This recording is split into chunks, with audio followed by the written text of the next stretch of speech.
Is that what you do on a job site? This is what we do on our job sites. We're dance because we're so happy, if that's called dancing. I'm Mike. And I'm Molly. And welcome to Behind the Drywall.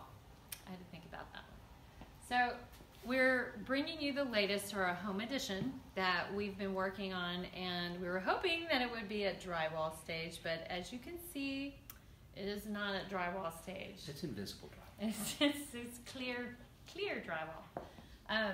So the reason for that is because I didn't do anything wrong, I promise.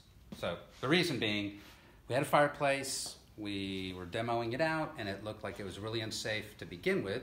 So there were two choices. It was unsafe. Rip it out completely or put in a new fireplace. So the homeowner opted to put a new fireplace in. He got a bigger one, which he's always wanted, so actually it turned out good. But then it pushed the project back a few weeks because of framing and then having everything inspected. So that's why we're still not quite at drywall stage. So therefore, what you need to think about if you're going to undergo a renovation project, no matter what the size is, always have a contingency.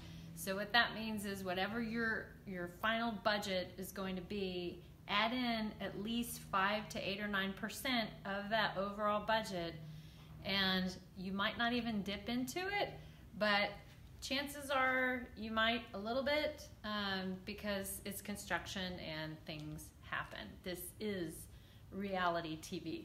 That's true. This is reality TV. This is the truth. So that's where we're at on this project. Hopefully next time we'll be at a little bit of a different stage. We will be. And on that note, we're out. I'll do some more dancing.